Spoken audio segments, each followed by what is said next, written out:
मुद्दे के बारे में चर्चा के लिए आए हैं, जिससे आप, मैं और हम सब रूबरू हुए, जो हमारे समाज के काने काने से गहराई से जुड़ा हुआ है, वो है आरक्षण। क्या इसकी वास्तव में कोई आवश्यकता है और या फिर इसे समाप्त किया जाना चाहिए?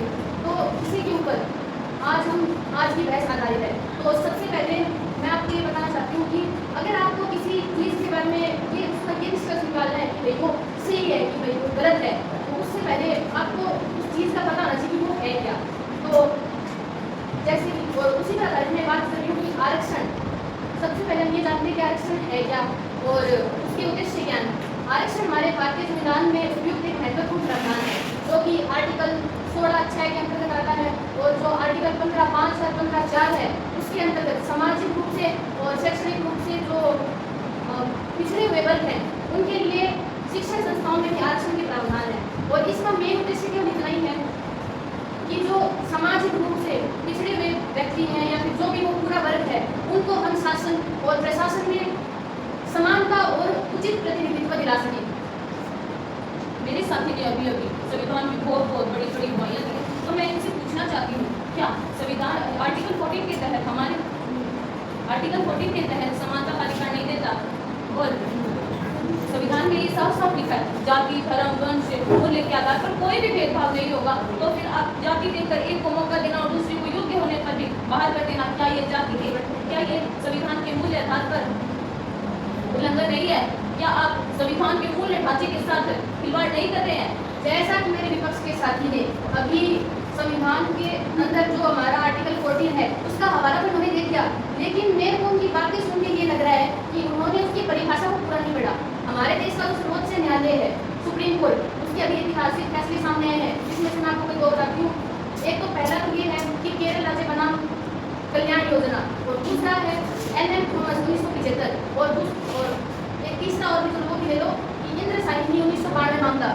इसके अंतर्गत अदालत का ये तर्क था कि जो आरक्षण है वो समानता के अधिकार का कतई उल्लंघन नहीं है, बल्कि ये तो माध्यम है समानता को स्थापित करने का समाज के अंदर। और जैसा कि इंग्लिश में बोलूँ तो कि जो इक्वालिटी इज अमंग इक्वल्स, आप समानता केवल समान लोगों के साथ कर सकते हैं, असमान लोगों में कभी भी समानता स्थापित नहीं हो सकती। मान्यवर, मैं अपने साथी से एक बुनियादी और सीधा सा सवाल पूछना चाहती हूँ कि हमारा देश सर्वजन हिताय और सर्वजन सुखाय के सिद्धांत पर चलता है, तो फिर इस आरक्षण को लागू करने की क्या ही जरूरत पड़ गई? कि क्या सरकार घर घर जाकर अच्छी शिक्षा नहीं दे सकती थी? क्या सरकार गांव-गांव जाकर स्कूल, अस्पताल खुलवाकर उनका विकास नहीं कर सकती थी आर्थिक मदद देकर? लेकिन इस आरक्षण जैसी व्यवस्था को लागू कर भाईचारे को खत्म कर दिया और युवाओं के बीच असंतोष की दीवारें खड़ी करने का काम आज तक कर रही है। मेरे मित्र, आपका जो प्रश्न है वो ऊपर से देखने में सही लगता है, किंतु आपको समझने की आवश्यकता है। हमारा जो समाज है वो पिछले कई वर्षों से एक ऐसी सामाजिक एक ऐसी व्यवस्था से गुजर रहा है जिसके अंदर हमारे जनसंख्या के बहुत बड़े हिस्से को, इसमें पढ़ाई में, संपत्ति रखने में, समानता से जीने में, और यहाँ तक कि कुएं से पानी निकालने तक के लिए उसको अधिकार नहीं थे। और जैसा कि हमारा देश सन 1947 में आज़ाद हुआ था, तब अगर सरकार, जैसा कि आपने कहा, तब अगर सरकार उनकी आर्थिक मदद कर उनके लिए स्कूल खुलवा देती, उनको फ्री में शिक्षा दे देती, तो क्या वो लोग जो कि शोषित हैं, किस रूप से मानसिक और सामाजिक रूप से शोषित लोग, क्या उन संपन्न लोगों को मुकाबला कर पाते जो बच्चों से शिक्षित भी हैं और इन सब चीज़ों से कर पाते?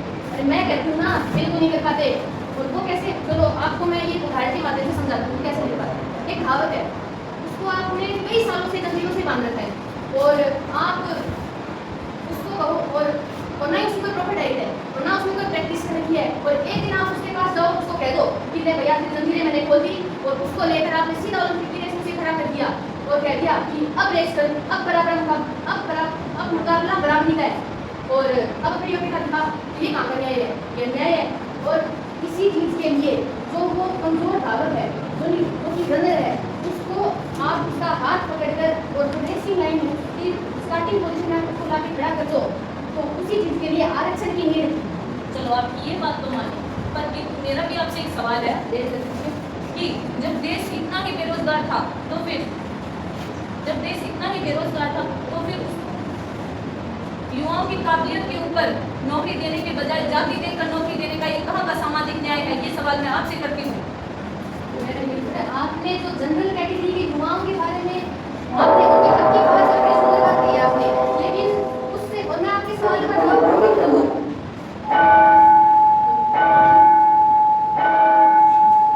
ये सवाल का जवाब दूंगी जरूर, किंतु उससे पहले मेरा आपसे एक छोटा सा सवाल है। आप जो सरकारी नौकरियों की इतनी बड़ी बड़ी दुआई दे रहे हैं कि भाई सरकारी नौकरी, जैसे कि आप पहले मुझे ये बता दीजिए कि कुल सरकारी नौकरी का हमारे देश के कुल रोजगार में कितना प्रतिशत हिस्सा है, और मुझे आंकड़ा चाहिए।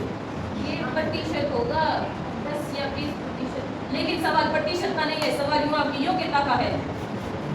हम यहाँ पे डिबेट करते हैं और सारी बातें यहाँ पे डाटा के ऊपर आधारित होंगी, तो इसलिए मैं आपको डाटा मैं क्यों आपको नहीं बता, तो हमारे देश में कुल सरकारी जितनी भी सरकारी नौकरी है वो केवल 1% से भी वो कम है, और बाकी का 99% प्राइवेट सेक्टर पड़ा है, वहाँ पे आरक्षण नहीं है। वहाँ पे मेरा मानना है कि वहाँ पे आरक्षण को लागू किया जाए, और वैसा भी माना जाए तो आरक्षण है ना, वो कभी भी सरकारी नौकरी उसने नहीं खाई, उसने केवल जो सामाजिक वर्ग, जो जिसे जो पिछड़ा हुआ वर्ग, जो कई सालों से मतलब इसका डेवलपमेंट नहीं हुआ, उसको उस 1% प्रशासनिक सेवा के अंदर उसकी हिस्सेदारी को बढ़ाने के लिए सिर्फ एक लड़ाई है, और जिससे आज तक मैंने विपक्ष के साथ ही अनबी किए हैं।